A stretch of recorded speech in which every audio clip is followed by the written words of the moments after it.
لیلۃ القدر انتہائی سعادت کی رات ہے۔ اسی رات قرآن مجید نازل ہوا جو انسانوں کی ہدایت کا ذریعہ ہے۔ لیلۃ القدر خیر من الف شہر، لیلۃ القدر 1000 مہینوں سے زیادہ بہتر ہے۔ یہ رات طلوع فجر تک سراسر سلامتی کی رات ہے۔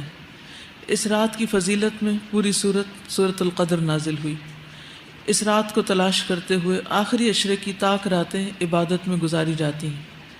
اس رات میں جبریل علیہ السلام اور فرشتے خیر و برکت اور رحمت کے ساتھ اترتے ہیں، جو تعداد میں نہایت کثیر ہوتے ہیں، بہت زیادہ ہوتے ہیں۔ حضرت ابو ہریرہ سے روایت ہے کہ نبی صلی اللہ علیہ وسلم نے فرمایا، ان الملائکۃ تلک اللیلۃ فی الارض اکثر من عدد الحصی، بلا شبہ اس رات کو زمین میں فرشتوں کی تعداد کنکریوں کی تعداد سے بھی زیادہ ہوتی ہے۔ یعنی زمین پر جو کنکریوں کی تعداد ہے اس سے زیادہ فرشتوں کی تعداد ہوتی ہے، یعنی بہت زیادہ کثرت کے ساتھ اترتے ہیں۔ اس رات میں ایک اچھا عمل 1000 ماہ کے عمل سے بہتر ہے۔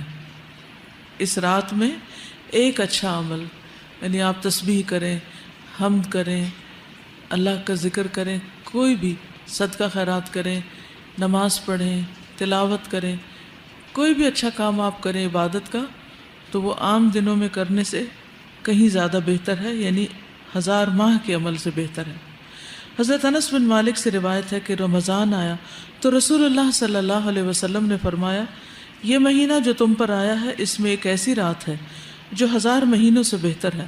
جو شخص اس رات سے محروم رہا وہ ہر بھلائی سے محروم رہا۔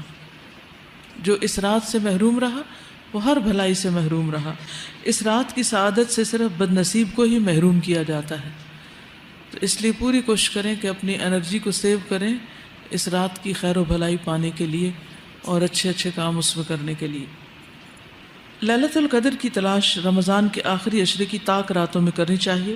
حضرت ابن عمر کہتے ہیں کہ رمضان کے آخری عشرے میں شب قدر تلاش کرو، پھر اگر تم میں سے کوئی کمزوری دکھائے یا عاجز ہو جائے تو آخری 7 راتوں میں سستی نہ کرے۔ ایک ہفتہ جو ہے لاسٹ ویک، اس میں سستی نہ کرے۔ شب قدر کی راتوں میں قیام کرنا گناہوں کی بخشش کا باعث ہے۔ حضرت ابو ہریرہ سے مروی ہے کہ نبی صلی اللہ علیہ وسلم نے فرمایا، جو شخص ایمان اور ثواب کی نیت سے شب قدر کا قیام کرتا ہے اس کے پچھلے گناہ معاف کر دیے جاتے ہیں۔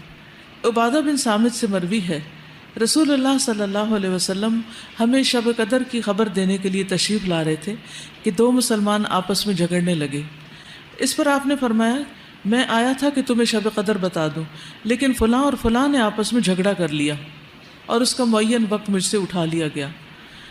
امید ہے کہ تمہارے حق میں یہی بہتر ہوگا تاکہ تم ایک سے زیادہ راتیں عبادت کر سکو، لیکن حقیقت یہ ہے کہ آپس کے جھگڑے، فساد اور غیر ضروری چیزوں میں دلچسپی انسان کو بہت سی نیکیوں سے محروم کر دیتی۔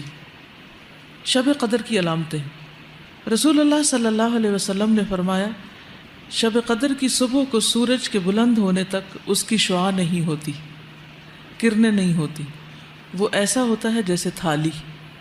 پچھلی رات کا چاند کبھی دیکھا آپ نے؟ نہیں، جب چاند غروب ہو رہا ہوتا ہے تو بالکل ایک تھال کی طرح ہوتا ہے اور اس میں سے روشنی نہیں پھوٹ رہی ہوتی جسے فجر کے قریب آپ دیکھیں۔ تو اسی طرح جس رات شب قدر ہوتی ہے، اگلے دن صبح سورج نکلتا ہے تو اس میں سے روشنی کی کرنیں نہیں پھوٹ رہی ہوتی، روشنی نہیں دے رہا ہوتا، یعنی سورج نظر تو آ رہا ہوتا ہے لیکن اس کی شکل مختلف ہوتی ہے، آپ اس کو آنکھ بھر کے دیکھ سکتے ہیں۔ حضرت ابن عباس سے مروی ہے کہ رسول اللہ صلی اللہ علیہ وسلم نے فرمایا، شب قدر آسان اور معتدل رات ہے جس میں نہ گرمی ہوتی ہے نہ سردی ہوتی ہے۔ اس صبح کا سورج اس طرح طلوع ہوتا ہے کہ اس کی سرخی مدھم ہوتی، ڈل ہوتا ہے۔ حضرت زر سے روایت ہے، انہوں نے کہا، میں نے حضرت ابی بن کعب کو یہ فرماتے ہوئے سنا۔ ان سے کہا گیا کہ حضرت عبداللہ بن مسعود فرماتے ہیں کہ جو آدمی سارا سال قیام کرے وہ لیلۃ القدر کو پہنچ گیا۔ حضرت ابی فرمانے لگے کہ اللہ کی قسم جس کے سوا کوئی معبود نہیں، وہ شب قدر رمضان میں ہے۔ وہ یقین کے ساتھ قسم کھاتے ہیں، اللہ کی قسم بے شک میں جانتا ہوں وہ کون سی رات ہے۔ یہ وہی رات ہے جس میں اللہ کے رسول صلی اللہ علیہ وسلم نے ہمیں قیام کا حکم دیا تھا۔ اس رات کی صبح 27 تاریخ تھی اور اس کی علامت یہ تھی کہ سورج طلوع ہوا تو اس کی سفیدی میں شعاع نہ تھی۔ اس رات کی خاص دعا، اللہم انک عفو تحب العفو فاعف عنی، اے اللہ تو معاف کرنے والا ہے، معاف کرنے کو پسند کرتا ہے، بس تو مجھے معاف کر دے۔